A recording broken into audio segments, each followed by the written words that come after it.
Have you ever been stuck in a meeting, just watching a process that is so convoluted, so bureaucratic, you just want to scream, there has to be a faster way to do this? Only every single day of my adult life. Mm, I mean, the human brain just craves efficiency. We hate wasted steps. we do.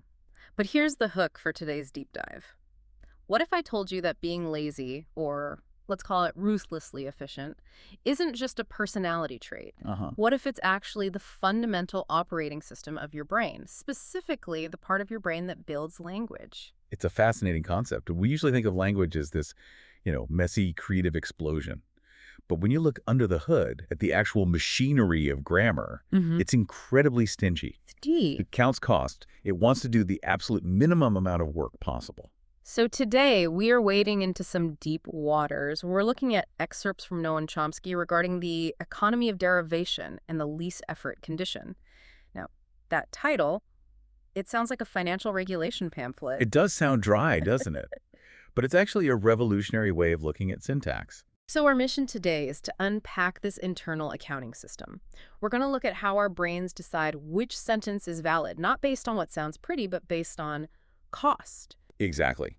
The central argument we're exploring is that the grammatical system acts like a very strict budget committee. It always chooses the shorter derivation, Shorter meaning fewer steps. fewer steps. So if a sentence takes 3 steps to build internally and another version takes 2, the 3-step version isn't just inefficient, it's actually ungrammatical. The brain rejects it because it's too expensive. So if I say a sentence wrong, it's not just wrong, it's basically an overdraft fee on my cognitive budget. That is a perfect analogy. Okay, let's get into the nuts and bolts. The source text talks about derivation. For the listener who might be, prepping for a meeting and isn't a linguist, what are we actually deriving here? We are deriving the sentence itself. Think of a sentence like a Lego structure. You don't just find it fully formed. You have to build it brick by brick in a specific order. And the source focuses on the movement of these bricks. Specifically, 2 types of movement, raising and lowering. Raising and lowering. Sound like we're doing a workout. Give us the visual. Okay, imagine the sentence structure as a tree, or maybe a ladder is better. At the bottom of the ladder, you have your main content words, like the verb. Let's use walk. Okay, walk is sitting at the bottom rung. Right. Now, sitting higher up on that ladder, you have functional elements like tense, past tense, future tense, that kind of thing. So the past tense marker is just floating up near the top. Exactly. But here's the problem. To speak a sentence, those 2 things need to physically connect. You can't just have tense floating in the ether. It needs to attach to the verb walk to create the word walked. They have to meet up to become a word we can say. Precisely. So to get them together, you have 2 choices. Option A, you bring the verb up the ladder to the tense, that's raising. Okay. Option B, you bring the tense down the ladder to the verb, that's lowering. That seems pretty straightforward. One goes up or the other comes down. But the least effort condition implies the brain has a favorite. It definitely does. The system is biased. It prefers raising.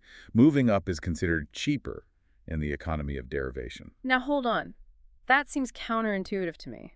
In the real world, if I want to move a couch, dropping it out the window is way easier than carrying it up the stairs. Gravity exists. Why is raising cheaper in grammar? Because in syntax, gravity works differently. It all comes down to the paperwork, the cleanup required after the move. The source explains that when you move the verb up to the tense, you do it once. You create a clean, valid chain. You move it, you're done. 1 step. Okay, one and done. But if you lower, you create a mess. Specifically, you create what Chomsky calls an improper chain. Improper chain. That sounds like a violation. What exactly is wrong with it? In syntax, when you move an element, it leaves a trace behind, a little ghostly footprint. And there is a strict rule that a trace must be commanded or looked down upon by the thing that moved. Okay, chain of command. The boss looks down at the subordinate. Right. If you move the tense down, the trace it leaves behind is higher up on the ladder than where the tense ended up. The tense is now looking up at its own footprint. It's answering to its own shadow. Exactly. And the system hates that. It's violation. So to fix this improper chain, the brain has to perform a rescue mission. Later on, at a level of processing called logical form, or LF, it has to take that whole complex and raise it back up to the original spot. Wait, so let me get this straight. You lower it when you speak the sentence just to get the sound out. Right. But then your brain has to drag it back up later just to understand the logic. Precisely. You've got it. That sounds incredibly inefficient. It is. So let's do the math. Overt raising, one move, done, lowering, one move down, plus one move back up at logical form. Yeah, That's two moves. And since we are counting pennies... One is less than two. Therefore, the least effort condition dictates.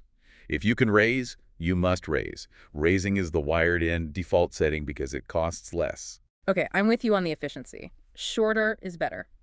But here's where the source threw me a curveball, and I need you to help me untangle it. If shorter is always better, why is English so weird? Ah, you were referring to the famous do support puzzle. I am. I'm thinking about questions. If I want to ask if John wrote a book, I don't say wrote John books, which would be short. That sounds like Shakespeare or something. That would be raising the verb. Instead, I say, did John write books? I have to go out and hire this extra word, did, to do the work. If I'm a budget manager, I'm furious. Why am I paying for a consultant named do when the verb is right there? It is expensive. The source calls do support a last resort. It's the price we pay because, frankly, modern English verbs are wimpy. Our verbs are wimpy. Compared to French or German verbs, yes. In English, main verbs like write, walk, eat are considered weak in terms of movement. They seemingly cannot support the weight of traveling all the way up to the top of the ladder where the question marker lives. So the verb is stuck at the bottom. It refuses to move up. It's stuck. Now remember our budget. The system looks at the options. It can't raise the verb. It's too weak. So it thinks, okay, let's try lowering the tense down to the verb. But we just established lowering is messy. It is messy, but usually the system tolerates it if you fix it later. However, in a question, there's a specific problem. There's a silent Q tag a question marker at the very, very top of the structure.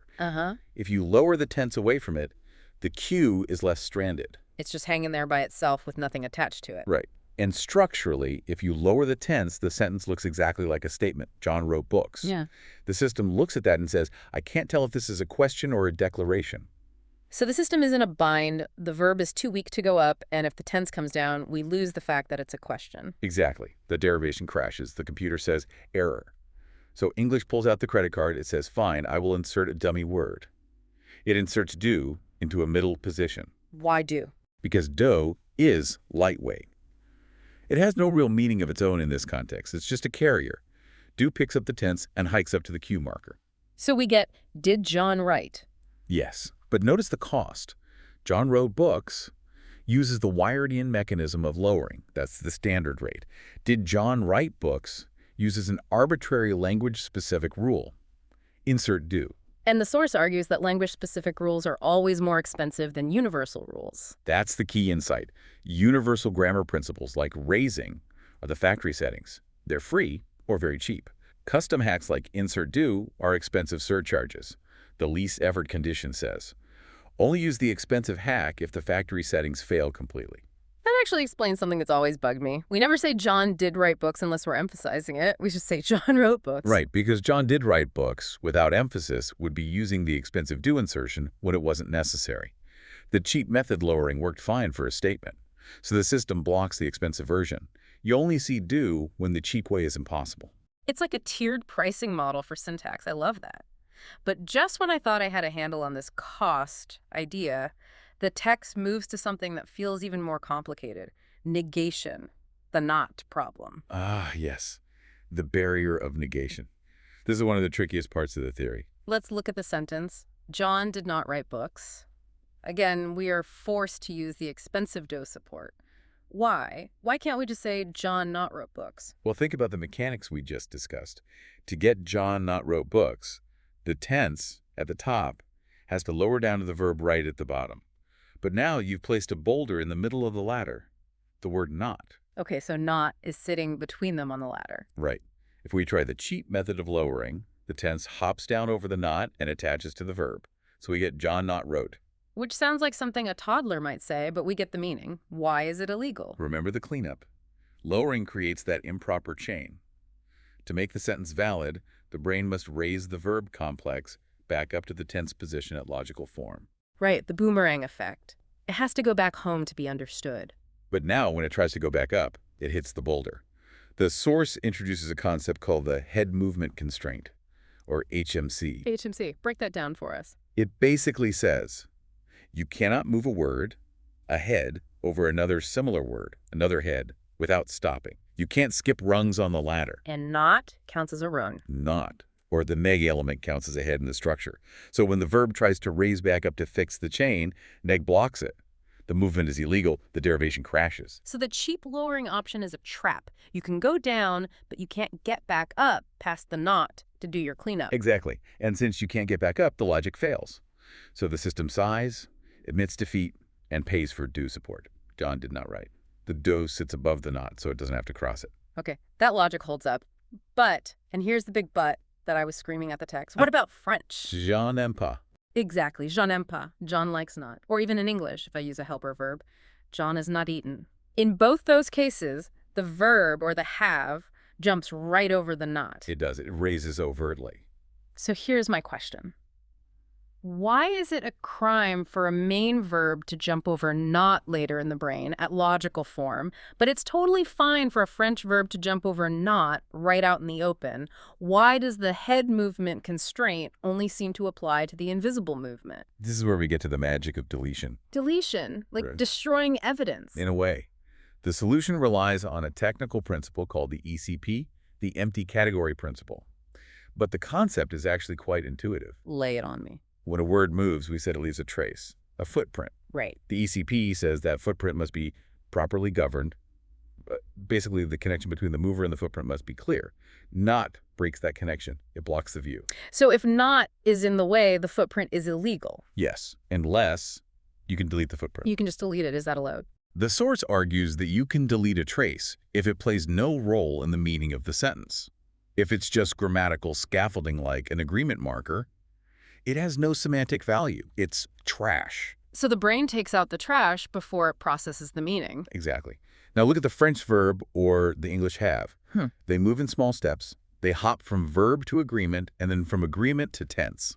Hopping up the ladder, rung by rung. When it hops over neg, the trace it leaves behind is in the agreement position.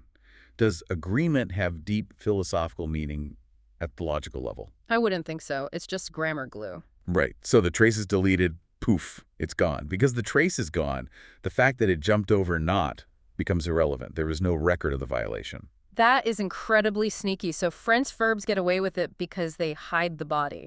Essentially, yes. There is no evidence left at the scene of the crime. Okay, but then why can't English main verbs do that? Because of when they move. In John not wrote, we lowered the tense. Now, at logical form, we have to raise the whole verb back up. Yeah. When the verb raises, it leaves a trace in its original position, a V trace. Does a verb have meaning? Yes, absolutely. Write means something specific. You can't just delete the concept of writing. Exactly. So you cannot delete a V trace. It contains semantic content. It must remain at logical form. And since it stays? Since it stays, the not is still sitting there, blocking the connection between the moves verb and its trace. The violation is visible, the judge sees it, the sentence is ruled ungrammatical. That is a wild distinction. So overt raising like in French works because the intermediate traces are useless and get deleted. LF raising like in English fails because the trace is meaningful and persists. Precisely. The system is ruthlessly efficient, but it's also strictly logical. It only keeps what it needs for meaning. If the trace is meaningful, it stays, and if it stays, it has to follow the rules. This concept of deletion actually segues perfectly into the next puzzle the source mentions, infinitives. Yes, the optionality puzzle. We've been talking about John walked, or John did not walk. These are finite verbs, they have time attached to them. But what happens when we switch to be or to seem? Non-finite verbs. Infinitives. The source points out something really strange in French here. In French, you can say n'être pas heureux, where the verb to be raises up past not. Or you can say ne pas être heureux, where the verb stays down. Both mean not to be happy. And in a system of least effort, having two options is usually a red flag. The budget committee should pick the cheaper one and ban the other. Why are both allowed? Don't tell me. It's deletion again. It is deletion again. Think about the difference between walked and to walk. Walk has tense. Time is meaningful. You needed to understand the logic of the event, so you can never delete a tense marker. Okay, tense is permanent. It has value. But the to walk, the infinitive marker, Doesn't really have a time of its own. It doesn't mean past or future. It's semantically empty at logical form. So it's deletable. It's deletable. So let's look at the cost accounting for the French infinitive. Option A, raise the verb. Cost equals one move.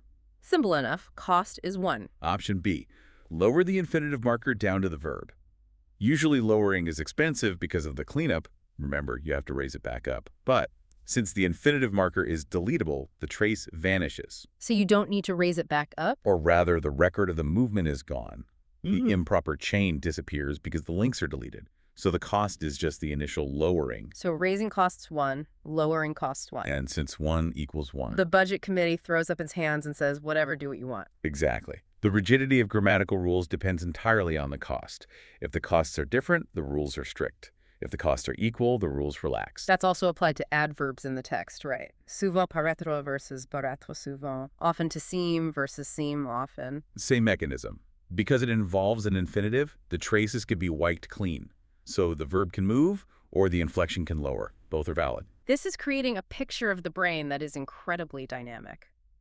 I think before reading this, I assumed grammar was just a static list of do's and don'ts that we memorized in school. But this suggests it's running a simulation every time we speak. It is. It's running multiple potential derivations in parallel. It's calculating the cost of each one, counting the steps, checking for barriers like not, seeing which traces can be deleted, and then outputting the winner. And it does this in milliseconds every time you open your mouth. It really reframes the whole language instinct idea. It's not just an instinct for words, it's an instinct for optimization. And that's the so what here. Why does this matter? Because this theory economy of derivation marked a massive shift in linguistics. We stopped trying to describe specific rules for every single language, like Rule 42, French verbs go up, English verbs stay down, and started looking for these universal principles of efficiency. We're asking, what is the most perfect, minimal way a system could work? Exactly. It explains why language is so uniform in its underlying mechanics, even if the surface words, the bricks, are different. We represent different cultures, different sounds, but underneath, we are all running the same accounting software. We are all cheapskates at heart. Biologically, yes. We are misers. Before we wrap up, I want to touch on the final thought from the source. It was a bit of a cliffhanger buried in a technical note at the end of the text. The question about time and substitution. Right. It got a little dense there, but the text seemed to question the very nature of that cleanup step, LF raising. If we raise the verb at logical form to fix the chain, does it substitute into the slot or just adjoin to it? It gets very abstract. But the deeper implication there is about how we understand time. Well, The source asks, if the element raises to the position of tense, how exactly does the brain satisfy the requirement of tense interpretation? it sounds like Chomsky is admitting a bit of a mystery there. He is. He's saying, look, we know the mechanics of the movement, we know the costs, we know the trace deletion, but we still don't fully understand how the ghost in the machine, the semantic interpreter, actually reads the concept of time from this mechanical structure. So even in the most efficient system in the universe, there's still a gap between the mechanics and the meaning. There always is. We can map the wires, but we're still figuring out the signal. That is surprisingly poetic for a discussion about syntax costs. Well, language is the interface between biology and thought. It's bound to be a little mysterious. Well, that gives you something to think about the next time you decide to be lazy. You're not slacking off. You're just practicing good, efficient grammar. I'm going to use that excuse the next time I skip the gym. Yeah. I'm just adhering to the least effort condition. I'm not on the couch. I'm just optimizing my derivation. Perfect. Yeah. And you, listening next time you catch yourself saying, did I, instead of moved I, remember the budget committee in your head that made that decision for you. Thanks for joining us on this deep dive into the economy of the mind. A pleasure to be here. We'll catch you on the next one.